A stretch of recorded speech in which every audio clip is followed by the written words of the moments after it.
Okay, let's get into zero knowledge technology because we have the broad strokes, and I mean it's blowing people's minds. I mean, look, there's a lot of people who don't even quite understand crypto. They don't even really know what blockchain is, and then we start getting to 1,000 times the speed and scaling and all these things.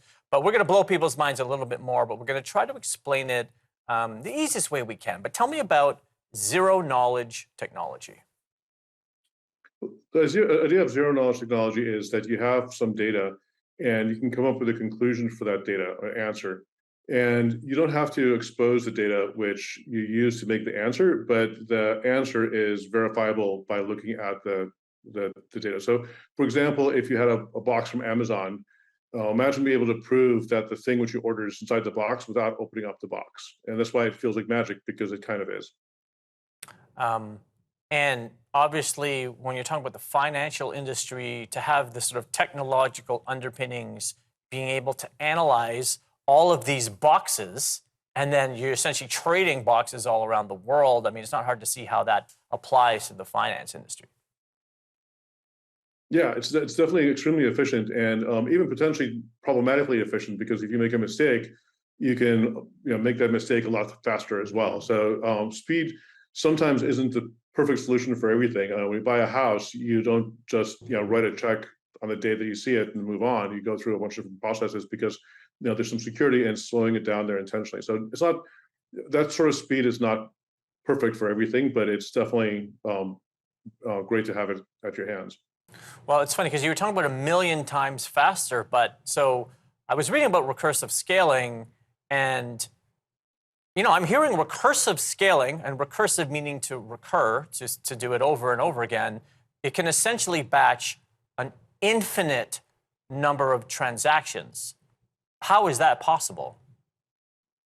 Well, it's possible because of the pyramid shape of it. So, say for example, 10 people say something, and then each of them base the thing which they set off of 10 people, and each of them base the thing which they set off of 10 people, and so on and so forth. Before you know it, the bottom layer of that pyramid is going to be very, very wide. And so the limiting factor for performance for a situation like that is not the number of people who are in the pyramid there to get the hash at the top or to get the proof at the top.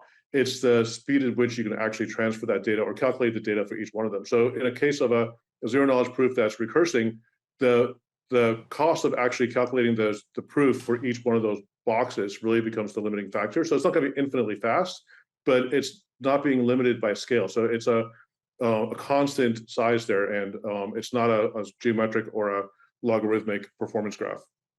So what are the implications of recursive ZK technology if you can essentially batch and replicate an infinite or as close to infinite, I mean, way faster than anybody can really conceive, that number of transactions? That's how much faster everything can get.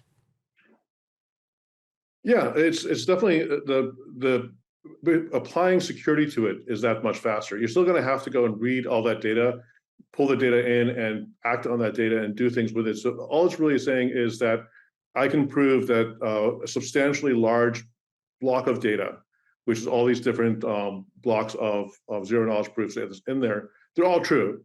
But for you to actually go and act on those, if I want to get the balance of all these people, I still have to go and calculate what the balance is. But the hard part is the proof of the security there, and that's what shared ledgers provides for you. But shared ledgers do it very, very slowly. So all you're really doing is you're improving the performance of the security layer of that system, not the entire system at large. Right. The security concerns are tremendous, right? Because, if you have this technology that is going to give us unprecedented speed and volume, that also means unprecedented crime, hacks, cons, right? Yeah, I have a theory that anything that's invented, if it can't be used for evil, it's not worth inventing, because that means it's really good, right? Pretty much everything that we've seen in history, one of the first uses for it is, given our human nature, is that's going to be a bad use for it. So it's a very sharp object. These sorts of technologies are very sharp objects, and they can be used for good things and for bad things. And so we have to be prepared for the fact that they can be used for bad things, right? Like nuclear fission, for example, can be, we made atomic bombs before we made nuclear power plants. It doesn't mean nuclear fission is evil in itself. It's the humans who are doing things with it that are the problem. Arie, you are so high level. I appreciate you. We're going to get more into ZK technology when we come back from the break on the Daily Drop.